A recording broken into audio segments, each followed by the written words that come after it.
ಎಲ್ಲರಿಗೂ ನಮಸ್ಕಾರ. ಇದು ಆಲ್ಮಟ್ಟಿದಾಗಿಂದು ಸೆಕೆಂಡ್ ವಿಡಿಯೋ ನೋಡ್ರಿ. ಮಧ್ಯಾಹ್ನಲಿದ್ದ ಫಸ್ಟ್ ವಿಡಿಯೋ ಹಾಕಿನಿ. ಇದು ಅದ್ರೊಳಗೆ ಬರ್ತದ. ಅದೇ ಪಾರ್ಕ್ ಒಳಗೆ ಇದನ್ನು ಬರ್ತದ. ಮಿರರ್ ಮೇಜ್ ಅಂತ ಹೇಳಿ ಮಾಡ್ಯಾರ. ಇದು ಎಲ್ಲ ಫುಲ್ ಎಲ್ಲ ಕಡೆ ಗ್ಲಾಸಸ್ ಅವೆ. ಇದನ್ನು ರಾಕ್ ಪಾರ್ಕ್ ನಾಗೆ ಬರ್ತದೆ. ಇದು ಇಲ್ಲಿಂದ ಹೋಗಿ ಮಧ್ಯಾಹ್ನ ಊಟ ಮುಗಿಸ್ಕೊಂಡು ಅದೇ ಉಡುಪಿ ಹೋಟೆಲ್ನಾಗೆ ಮಧ್ಯಾಹ್ನ ಊಟ ಮುಗಿಸ್ಕೊಂಡವ್ರಿ. ಅಲ್ಲಿಂದ ನಾವು ಇನ್ನ 2 ಪಾರ್ಕ್ ಹೋಗ್ಬೇಕಿತ್ತು. ಕೃಷ್ಣ ಪಾರ್ಕ್ ಮತ್ತು ಲವಕುಶ ಪಾರ್ಕ್ ಅಂತ ಹೇಳಿ. ಅಲ್ಲಿಂದ ಆಟೋ ಮುಗಿಸ್ಕೊಂಡು ಅಲ್ಲಿ 300 ಹಂಗ್ ತಗೊಂಡವ್ರು ನಮ್ಗ. ಇಲ್ಲಿ ಬಂದೇವ್ ನೋಡ್ರಿ. ಫಸ್ಟ್ ಲವಕುಶ ಪಾರ್ಕ್ ನಾಗ ಎಷ್ಟ್ ಮಸ್ತ್ ಅದ. ಈ ಬಟನ್ ಒತ್ತದ್ರ ಎಲ್ಲಾದು ಹಿಸ್ಟ್ರಿ ಹೇಳ್ತದ ನಮಗಿಲ್ಲಿ.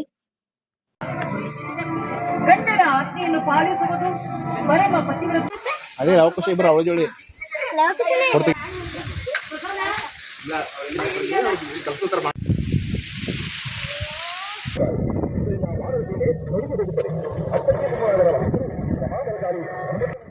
ನೆಕ್ಸ್ಟ್ ಪಾರ್ಕಿಂದು ನೆಕ್ಸ್ಟ್ ವಿಡಿಯೋ ಅಲ್ಲಿ ಹಾಕಿನಿ ನೋಡಿ.